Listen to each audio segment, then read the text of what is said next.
Women don't like to be examined. And truthfully, there are many women who've never seen a gynecologist after they had their babies. In today's podcast, I'm talking about how you can be a good patient and why it's so important that you get yourself examined when you need to.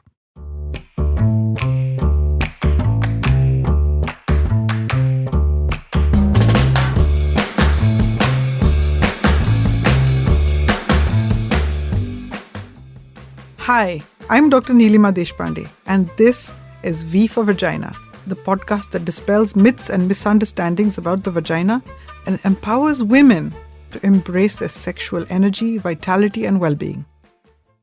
The vagina is really an amazing organ, but women are not empowered to own their core sexuality, their genitals, their organs, and many times they just don't go to see the doctor to get examined. Sometimes it's a bit too late. I want to narrate the story of a friend who was molested by her colleague. She was a gynecologist too, and she was on night duty when one of the colleagues she was working with molested her. It scarred her for life, to the extent that she was afraid to go and get treated the moment she thought of a gynecologist. And she suffered with terrible period problems, but she didn't get screened or treated until quite later, when she was trying for a baby, had several unsuccessful attempts at IVF, and she needed to see a gynecologist and a surgeon, a male gynecologist, to have her hysterectomy for multiple fibroids. There are many consequences of not actually getting examined, and I see it all the time. Mind you, in my practice, the couples who actually get to come to see me are the tip of the iceberg. Several thousands who never even reach a doctor because they're too afraid. In my clinical practice, a simple problem is not consummating the marriage. When I've examined women, I found real important reasons why they couldn't have sex. Sometimes the hymens of a variety where it's not completely cannulated, or there's a septum across the vagina. I've even examined and found a woman who had 2 vaginas, 2 cervixes, and 2 uteruses. Every time they tried to have sex, the penis would hit the barrier between the 2. And they just didn't know why they couldn't have sex until I examined her. Not being examined on time or not having assessments on time can have more serious consequences. In many countries, getting screened for cervical cancer is part of a national health program. And it should be, because screening for cancers does save lives. But in countries like India and maybe some other developing countries, cervical cancer screening is not an established program that everybody's invited to. The sheer size of the population means that educating, inviting, guiding, making women turn up for examinations is next to impossible. But the consequences are devastating. 2 women, cousins, part of the same family. At 60, both women were diagnosed with stage 3 cancer of the cervix. They had never had a cancer screening procedure done, and they had never been to a gynecologist to have an examination or assessment ever since they'd had babies over 30 years before. I've seen the same problem with breast cancer. And mind you, nowadays, breast cancer is happening in younger and younger women. So why should a woman be examined anyway? And what happens if you don't examine her? Most of the time, it's to rule out problems for any kind of treatment we might want to give as doctors. Some processes don't need an examination. For example, if you go to your doctor to request an oral contraceptive or ask for guidance about contraception or emergency contraception, maybe for some desire disorders associated with diabetes or high blood pressure, if you don't have genital symptoms, your doctor might not ask to examine you. And sometimes I won't even examine a patient unless she's willing to be examined. So certainly wouldn't examine somebody if they didn't consent to it. Many times I get approached by male patients with sexual problems. And many times you would consider it perfectly okay not to invite the woman to be examined. But that's a folly.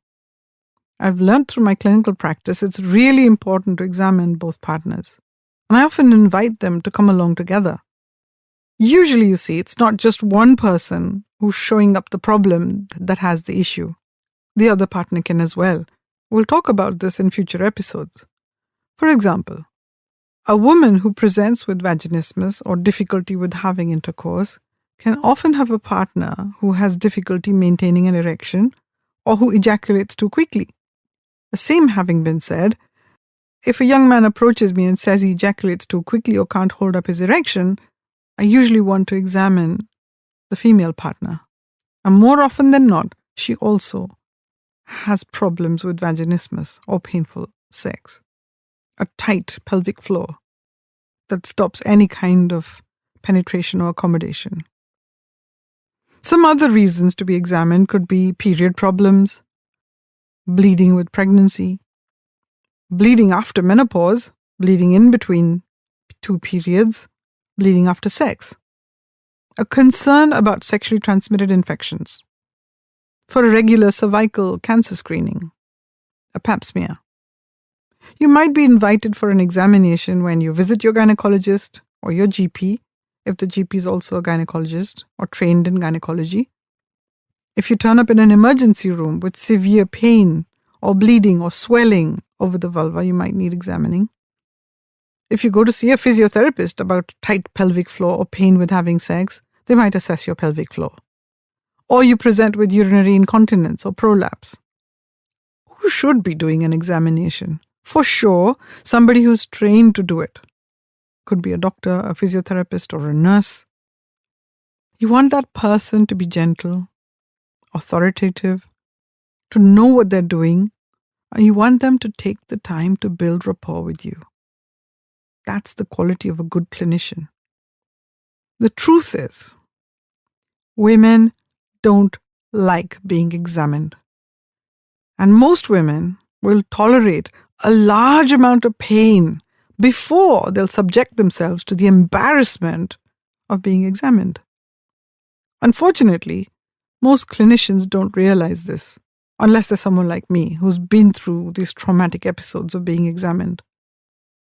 The sense of vulnerability, of defensiveness, fear and anxiety you feel when turning up for a gynecological examination is often unknown to that clinician. I guess I wouldn't have known if I hadn't been a patient myself. See, when I was younger, I had terribly painful periods, and for years I resisted going and getting a procedure done that would solve my period problems, that would solve the pain. And I resisted only because I didn't want to be examined by a gynecologist. And it wasn't until later, until I met my consultant in sexual health, who was a wonderful, gentle lady, that I actually managed to get treated for my problems.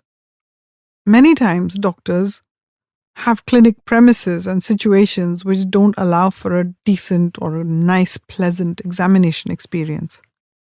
Privacy, confidentiality, taking consent, offering a chaperone, offering somebody to be with you to hold your hand while you have your examination makes life so much easier and comfortable. There is a lot that needs to be done to encourage clinicians to learn how to use their hands to communicate trust, comfort, and care. And it's not just the genitals, it's the breasts as well, and the abdomen, and the legs, and the mouth, and the face. There is no part of a woman's body that she will subject readily for examination without feeling a sense of trepidation first. But being a good patient is also about knowing who to trust and how to trust your clinician. It's important to find a clinician that you can open up to. You can trust. Trust that they'll be gentle with you, that they'll allow you to take your time to become comfortable, to become vulnerable and accepting of your touch. I remember a friend who suffered with severe breast tenderness, pain, It was really affecting her relationship. She wouldn't allow her partner to touch her breasts. And she didn't go to her gynecologist simply because she thought this gynecologist is going to want to examine my breasts. Years later, when she got an invitation to go for a mammography, she didn't go. She's no longer with us. She died of breast cancer a few years ago. It's an unnecessary death. The loss of a wonderful woman, a gentle lady, and a lovely friend. It's something about the position of being examined that makes women feel uncomfortable. Lying on your back with your legs spread apart. Very indignified. And yet, once you've gone through with it and you've met the right doctor, it doesn't seem so intimidating. One of the ways you can help your doctor is by learning to examine yourself by using a mirror. Check out yourself. Check your vulva, the labia. Go and visit the labia library and reassure yourself about the structure and anatomy of your genitals, the color, texture, shape. So you can keep an eye on it and alert your doctor if you see something abnormal or different. Many times in my clinical practice, I see women who have piercings over their genitals. And I wonder, how could you go and get this done to yourself and not show up for a clinical examination? For some reason, they trusted the guy or the girl who did the piercing more than they trusted their gynecologist. Bizarre. Some misplaced understanding that arousal and orgasms exist in the genitals more than they do in the head. And these distortions can lead to so many problems. Opening up, being understanding the vocabulary, examining yourself, being willing to talk about your problems, being willing to find a gynecologist or a doctor that you can trust and be open about, that can make the difference between being diagnosed on time, being treated on time, or showing up with stage 4 breast cancer or cancer of the cervix. It was Maya Angelou who said, "People won't remember your qualifications, they won't remember your status or position, but they will always remember how you made them feel." When I was younger, I was in the throes of a fever. I was delirious many times. And my mother sat next to me, and I craved for the touch of her hand. When she put her hand on my forehead, I felt immediately better. She taught me an important lesson. And as a gynecologist, I've carried it through with me all these years. Surely it's something I'm really proud of. Especially when a patient gets up off the couch, looks me in the eye and says, "Doctor, your touch is amazing. I didn't have anything to fear." Remember to like, subscribe, and share this podcast with whoever you think needs to hear it. If you'd like to talk to me one-on-one for a personal consultation, get in touch with me via my website, www.drneelima, Neelima, Deshpande, Deshpande.com. And you'll find a button there where you can click and book a slot with me. And I'll be sure to respond to any of your queries. Thank you. Disclaimer. This podcast is for general information purposes only. It does not constitute the practice of medicine, nursing, or other professional healthcare services, including the giving of medical advice. No doctor-patient relationship is formed. The use of this information and the materials linked to this podcast is at the user's or listener's own risk. The content on this podcast is not intended to be a substitute for professional medical advice, diagnosis, or treatment.